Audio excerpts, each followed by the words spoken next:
Hello friends, hope all of you are doing well.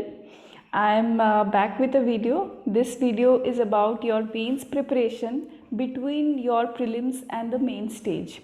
Now, as you all know that October 10th is the day of prelims, and as far as I remember, January 7th is the starting day of your mains. So the time between your prelims and mains is very less. If we take out an average of the time between prelims and mains across the years, you would observe that the time has actually started reducing.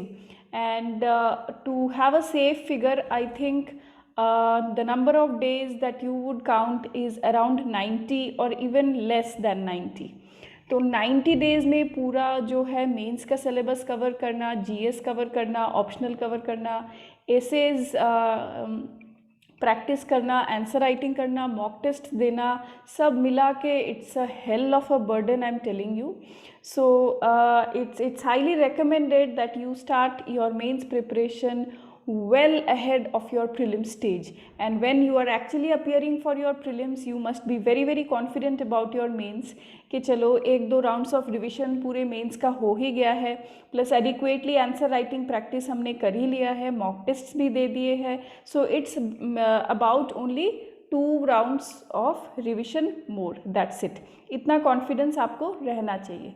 So the idea is to be mains ready even before you appear for your prelims stage. ठीक है. So before I start off with the video, I'll give you a brief introduction about myself. My name is Shatabdi Mazumdar and I secured All India Rank 80 in UPSC CSE 2019, and this was my third attempt. My optional subject was anthropology. So if I have to talk about my educational background, I come from Agartala, Tripura, and there itself I completed my schooling. After my schooling, I did my graduation in Electronics and Telecommunication Engineering from NIT Silchar. After graduation, I worked for a couple of years in the IT sector in Chennai. After while I was working, I figured out a backup plan for myself, that if God forbid, if suppose I do not clear this UPSC exam, then what are the options left for me. So I worked out a plan. I prepared for CAT and then I got selected. I went to IIM Udaipur for a postgraduate in management, and after management I again worked for 2 more years before I started my UPSC preparation. So 2016 में I resigned from my job and I started UPSC preparation, and in 2017 I took my first attempt, and unfortunately in the first attempt I could not clear the prelims itself. In the second attempt in 2018 again I couldn't clear the prelims, and in the third year or third attempt of preparation in 2019 I qualified all the rounds. So that is about my introduction, my educational background. Yes, one point which I have missed out, I have been allocated Indian Administrative Service and Jharkhand cadre. So that's about myself. I'll without wasting much time, I'll just jump on to the strategy part. What should be the main strategy between your prelims and mains? Many aspirants have very frequently asked me this question कि ma'am या दीदी time बहुत ही कम रहता है, prelims and mains के बीच में time और भी कम होता जा रहा है because of the disturbed calendar that UPSC is facing because of the pandemic. तो इतना जब कम टाइम ऑलरेडी है, अराउंड 90 डेज़ है, उसमें कैसे सब्जेक्ट्स को रिवाइज़ करें, हाउ टू, कितना टाइम हम ऑप्शनल को दें, कितना करंट अफेयर्स को दें, कितना जीएस को दें, कितना ऐसे को दें, and so on. So I thought let me make a video sharing my own strategy. I made some mistakes and I urge you to avoid those mistakes. All right. So what happened is my experience with prelims was very bad. Like you would have already figured out, मैंने first attempt में pre नहीं qualify किया, second attempt में नहीं किया, third attempt was unfortunately my last attempt. ठीक है, age wise. तो मेरे let me tell you that even in the third attempt I did not, I mean, have much confidence that I'll clear prelims.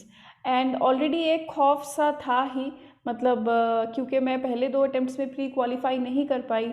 And second attempt का जब मैंने score check किया, मेरा prelims का स्कोर चेक किया, I found that it is only 89 marks and the cut off was around 98 marks. तो इतना बड़ा गैप था, 9 मार्क्स का गैप था, विच इज़ अबाउट 4 क्वेश्चंस और 5 क्वेश्चंस। तो मोरल ऐसे ही काफ़ी डाउन जा रहा था, क्योंकि ऐसा कुछ नहीं होगा जो मैंने पढ़ा नहीं होगा। I have read, revised and re-revised. I have taken an adequate number of tests को भी मैंने रिवाइज किया, तब भी prelims is not my cup of tea. तो what additional should I do कि मेरा प्री क्वालिफाई हो जाए। तो थर्ड अटेम्प्ट में भी जब मैं प्री दे के आई, जब मैं multiple keys, answer keys match की, तो मैंने ये देखा कि मल्टीपल कीज़ से अलग अलग स्कोर्स आ रहे हैं। And the best score that I got was around 102, 104। And उस टाइम पे the predictions were actually fluctuating, कोई कोई बोल रहा था कि 100 प्लस, कोई कोई 105 प्लस। तो I was again on the border line. And अगले दिन जब और मैंने आंसर कीज मैच किए, तो मुझे लगा कि the scores are crashing down. Even according to some answer keys I was getting only 90 marks. ठीक है, तो it was a very scary kind of situation. And वो 2019 वाला attempt was my last attempt according to age. तो मेरे पास वो motivation भी नहीं था कि चलो, मतलब कि अगर इस बार क्वालिफाई नहीं हो रहा है, at least go back to your study and go back, start with your mains preparation. हो सकता है इस बार क्लियर हो जाए। अगर इस बार नहीं भी क्लियर होता है, अपने मेंस को पक्का करो, अपने प्रीलिम्स को और पक्का करो, ताकि अगले साल फोर्थ अटेम्प्ट में तुम्हारा हो जाए। पर वैसा केस मेरे साथ नहीं था, क्योंकि it was any way my last attempt. ठीक है, तो व्हाट आई डिड इज़, मेरा पूरा मोटिवेशन ख़त्म हो गया एंड आई कुडेंट, मतलब push myself to study. This is the honest truth I tell you. ठीक है, मैं नहीं पढ़ पाई। मैंने अराउंड 25 डेज़ फुल्ली वेस्ट कर दिया, 20-25 डेज़। एंड मैं वही एक्सप्लोर कर रही थी कि what can be the backup options. I thought चलो स्टेट पीएससी कर लेंगे, या फिर I go back to my IT sector. ये सारे ऑप्शंस मैं एक्सप्लोर कर रही थी। ठीक है, मेरे पेरेंट्स भी होप छोड़ दिए थे कि ये जब बोल ही रही है तो फिर हो सकता है she will not clear, and let's at least focus on the backup options. तो मैं मैनेजमेंट रिलेटेड जॉब्स वगैरह में अप्लाई भी कर रही थी बहुत ज़्यादा एक्टिवली। एंड अराउंड 2-3 वीक्स बाद मेरे फैमिली मेम्बर्स और मेरे फ्रेंड्स, जो क्लोज़ फ्रेंड्स हैं, वो मुझे बार बार समझा रहे थे कि ये लास्ट अटेम्प्ट है, डोंट वेस्ट योर टाइम, क्या पता तुम्हारा प्रीलिम्स निकल जाए, एंड अगर निकल जाएगा तो you will regret like anything for losing so many days. तो तुम जाओ, अपना पढ़ाई करो, मेंस का पढ़ाई करो, there is nothing that you have to lose. So till your result do one thing, you study, don't pack your bags, और don't apply for IT sector jobs, don't attract that negativity to yourself. ऐसा इतना सारा जब इन्होंने समझाया, तो आई thought चलो ठीक है। मतलब यूजुअली रिज़ल्ट जो है प्रीलिम्स का, वो अराउंड 40 डेज़ टाइम में आ जाता है। तो आई थॉट चलो ठीक है, 40 डेज़ की बात है, एंड उसमें से 20 डेज़ ऑलरेडी मैंने ख़राब कर दिया है। It's a matter of another 20 days. तो अनदर 20 डेज़ इनका मन रखने के लिए, let me go to Karol Bagh. I was preparing from Karol Bagh, so let me go there and let me start some studies, and I will also parallelly look for backup options. I will figure out क्या करना है। तो ऐसा था मेरे mind में कि बस रिजल्ट आने की देरी है। I will keep all the backup options ready. I have also applied for multiple jobs, and वहाँ से भी थोड़े थोड़े करके कॉल्स आना शुरू हुआ था आईटी सेक्टर रिलेटेड जॉब्स के। तो I thought let me keep सब कुछ रेडी रखती हूँ, एंड बस रिजल्ट आने की देरी है। जैसे ही रिजल्ट आएगा, I will pack my bags and I will move to Chennai, where I used to do my job, and there I'll go and I'll join some job, and parallelly I'll also try to write the state PSC exams. तो ये मेरा plan था। And then I went to Karol Bagh. वहाँ पे भी मेरा focus नहीं लग रहा था क्योंकि मुझे लग रहा था what a loser I am. 3 attempt मैंने दिया है and all the attempts were serious attempts. I was not wasting time, I was a serious candidate. ऐसा कुछ नहीं होगा जो मैंने नहीं पढ़ा होगा। I read all the NCERTs that are relevant, I read all the reference books that are relevant, I revised them multiple times, I took mock tests and I did answer writing try. सब कुछ मैंने किया होगा। And prelims related भी I had taken 100 mock test in classroom environment and despite that जब मैं answer की के साथ मिला रही हूँ तो मेरे स्कोर्स इतने बुरे आ रहे हैं। उस चक्कर में मैंने बहुत ज़्यादा टाइम वेस्ट किया। इनफैक्ट 40 डेज़ 20 डेज़ तो टोटल वेस्ट किया। मैं घर पे बैठी रही feeling sad and crying over my prelims bad performance and all that, and remaining 20 days I studied but not with that efficiency. May be 3-4 घंटा library में जाके पढ़ लिया एंड उसमें भी सोचती रही अच्छा ये जॉब अप्लाई कर दो, वो जॉब अप्लाई कर दो, एंड आधा टाइम वही सोचती रही कि what a loser I am. ठीक है, but to my surprise I didn't even open the PDF to check my results. A friend of mine informed me my results on phone, and they said that he said that I cleared prelims, and it was actually very very surprising for me. I never expected to clear my prelims in the 3rd attempt.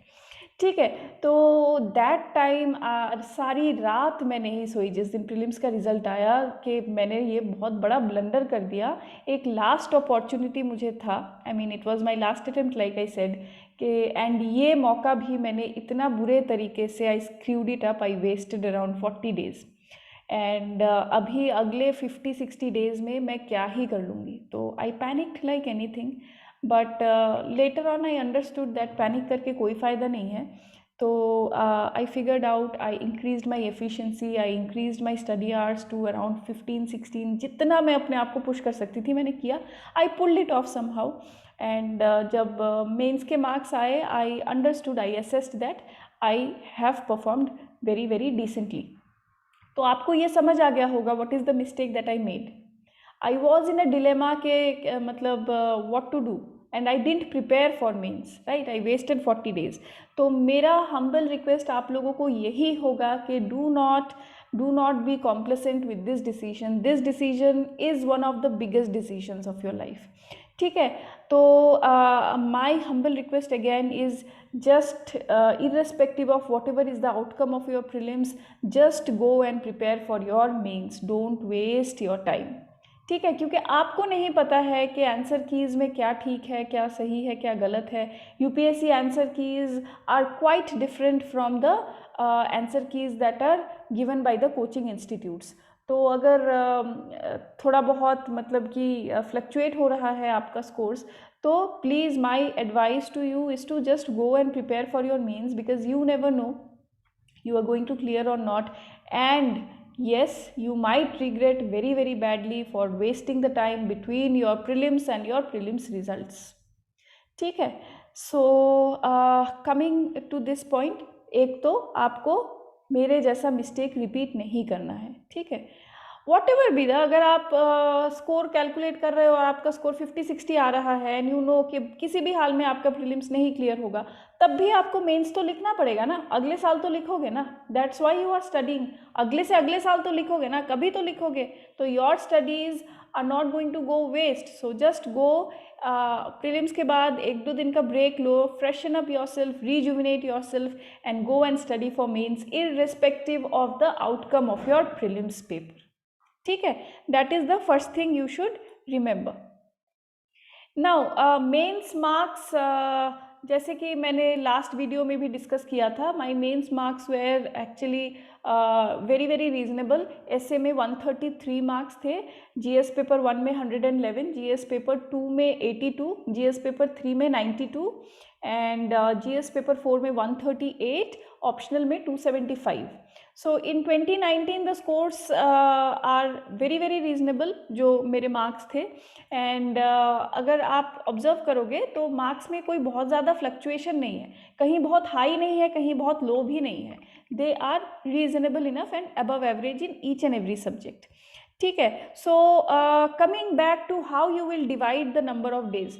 Suppose we count the days to be 90, हम 5 days हटा लेते हैं। For may be main से एक दिन पहले बहुत distractions रहते हैं, लोग विश करने आते हैं वगैरह वगैरह, you waste 1 or 2 days. Right after prelims you waste 1 or 2 days counting the scores and feeling sad over your performance. Some of them do party and all that. तो उस चक्कर में एक आधा दिन वेस्ट हो जाता है, एंड अराउंड एक आधा दिन मैंने तबीयत रिलेटेड इश्यूज़ के लिए साइड रखा है. तो अराउंड 85 डेज आपके पास है. तो how you will use those 85 days? ठीक है, we have divided these 85 days into 4 parts. ठीक है, फर्स्ट पार्ट में आप क्या करोगे? फर्स्ट पार्ट में आप रिवाइज करोगे optional GS essay, and you will do answer writing each and every single day. ठीक है, सो 85 डेज में मैंने 4 पार्ट्स में डिवाइड किया है. फर्स्ट पार्ट में आप क्या करोगे? You will revise your optional, your GS, your essay, and you will do answer writing every single day. ठीक है, अब 85 डेज में ये जो फर्स्ट पार्ट है, फर्स्ट पार्ट के लिए कितने दिन है? मैंने इसके लिए 55 डेज रखा. 55 डेज इसलिए क्योंकि ये आपका बहुत टाइम बाद, मतलब 1 महीने बाद आपका पहला रिवीजन है. प्रीलिम्स के दौरान आप 1 महीना पूरा प्रीलिम्स पढ़ रहे थे, तो दैट्स द रीज़न मैंने इस पहला जो रिवीजन साइकिल है उसमें मैंने 55 डेज दिया है. उसमें आप सपोज 25 डेज ऑप्शनल रिवाइज करते हो, 30 डेज में आप जीएस रिवाइज करते हो एंड एसे रिवाइज करते हो, and every single day you are writing answers. ठीक है, फर्स्ट स्टेज में आप क्या करोगे? फर्स्ट स्टेज में आप रिवाइज करोगे ऑप्शनल 25 डेज में. ठीक है, 30 डेज में आप जीएस एंड एसे रिवाइज करोगे, and every single day you will practice answer writing. Now this first phase में आप टेस्ट्स भी लिखोगे. टेस्ट्स कितने लिखोगे? 4 जीएस के टेस्ट्स लिखोगे, 4 एसए के टेस्ट्स लिखोगे, एंड 4 ऑप्शनल के टेस्ट्स लिखोगे. Clear? First phase 55 days. 25 days you will use for your optional, 30 days you will use for your GS and essay paper, and you will do answer writing practice every single day, and apart from that you will appear for 4 GS का test, 4 essay का test and 4 optional का test. ठीक है, इससे ज़्यादा देना है obviously you can, पर इससे कम नहीं होने चाहिए. That is the first phase of 55 days. Coming to the second phase. Second phase में मैंने रखा है 28 days, slashing down to half the number of days. क्योंकि आप रिवाइज करोगे तो time required now will be lesser. आपको सब याद आ जाएगा क्योंकि फ्रेश रिवाइज्ड है, तो time required will be lesser. Same इसमें 28 डेज में आपको optional GS answer writing practice करना है. अभी the strategy is slightly change from the first cycle to the second cycle. How? First cycle में अगर आप एवरी डे, मान लो डे 1 में पूरा डे ऑप्शनल पढ़ रहे हो, डे 2 में ऑप्शनल पढ़ रहे हो, डे 25 में पूरा ऑप्शनल पढ़ रहे हो, इसमें आप क्या कर सकते हो? सेकेंड साइकिल में आप मिक्स कर सकते हो. ठीक है, 28 डेज है. ईच ऑफ द 28 डेज में आप 3 पार्ट्स में डिवाइड करोगे. मॉर्निंग में सबसे पहले आप आंसर राइटिंग प्रैक्टिस करोगे, से 1 आवर. ठीक है, रिमेनिंग 5 आवर्स आप मान लो ऑप्शनल रिवाइज करोगे, एंड रिमेनिंग से 6-7 आवर्स आप जीएस रिवाइज करोगे. सो 28 डेज का टाइम जो है आप ऐसे यूज कर सकते हैं. Each day being divided into 3 parts. आप थोड़ा टाइम आंसर राइटिंग प्रैक्टिस करोगे, थोड़ा टाइम ऑप्शनल पढ़ोगे, एंड थोड़ा टाइम जीएस रिवाइज करोगे. ठीक है, now comes the third stage. Third stage में बस 3 दिन है. ठीक है, डे 1 को आप टेस्ट लिखोगे, GS paper 1, GS paper 2. Day 2 में आप GS paper 3, GS paper 4. Day 3 में ऑप्शनल 1 एंड ऑप्शनल 2. ठीक है, if you want to add, if you have some spare time, then you can add 1 more essay paper also. So stage 3 में 3 to 4 days होंगे जहां आप UPSC pattern में आप जाके पेपर्स लिखोगे. जीएस पेपर 1, 2, 3, 4, ऑप्शनल 1, 2 एंड एसे. ठीक है, तो एकदम यूपीएससी पैटर्न में आप जाके ये थर्ड स्टेज में पेपर्स लिखोगे, मॉक टेस्ट्स लिखोगे. ठीक है, so these are the 3 stages, and fourth stage is the actual mains cycle, जो जब आप एक्चुअल मेंस एग्जाम दे रहे होंगे, द 10 days ऑफ मेंस. तो 10 days ऑफ मेंस कैसे जाता है, कैसे क्या करना चाहिए, I have made a separate video on that. तो you can watch out that video to understand that the 10 days of mains are also very critical, and उस दौरान आपको किताब से दूर नहीं रहना है. You have to be in touch with the books, you can revise a bit, and yes, so concepts आप उस टाइम रिवाइज कर सकते हो during mains. So the fourth stage जो है that is actual mains, and उस time पे भी आप एक फाइनल रिविजन करते रहोगे before each paper. You don't have to stay away from the books. Clear? If I have to summarise, stage 1 कितने दिन का है? 55 डेज का है. उसमें आप 25 दिन में ऑप्शनल रिवाइज करोगे, 30 डेज में जीएस एंड एसए रिवाइज करोगे, एंड आंसर राइटिंग करोगे एवरी सिंगल डे. ठीक है? एंड उस दौरान फिर आप 4 जीएस के टेस्ट दोगे, 4 ऑप्शनल के टेस्ट दोगे एंड 4 एसए के टेस्ट दोगे. These are hectic, I understand completely, पर we need to push ourselves. ठीक है? अभी सेकेंड स्टेज में मैंने रखा है 28 डेज. आप प्लस माइनस थोड़ा 1-2 दिन कर सकते हो, ज़्यादा करने का स्कोप तो है नहीं, पर कम ज़रूर 1-2 दिन कर सकते हो. ठीक है? 28 डेज में वहाँ पे थोड़ा सा शिफ्ट इन स्ट्रैटेजी है. Every single day you will touch upon answer writing, you will touch upon your optional revision and also your GS revision. 28 days continuous.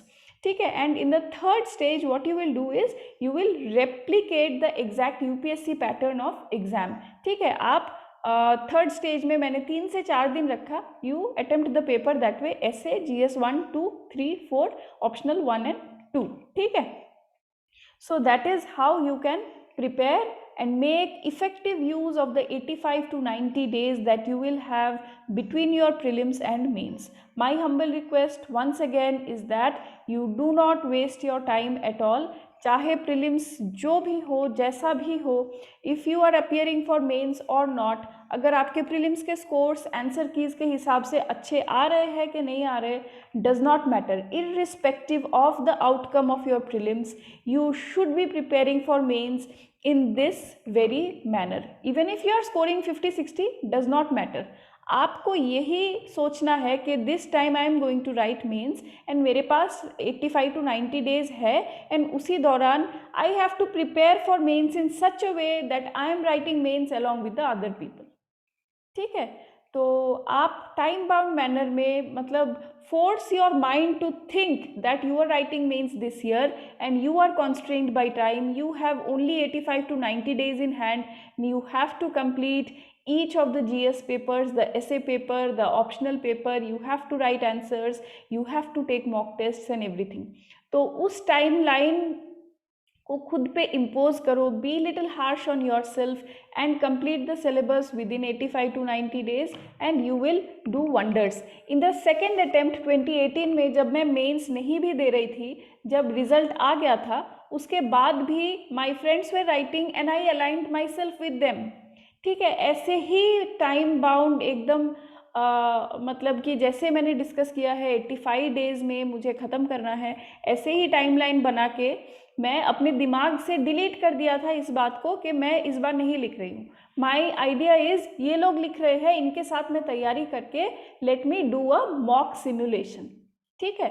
So that helps a lot. I'm saying this from my personal experience. So that's all from my end from in this video.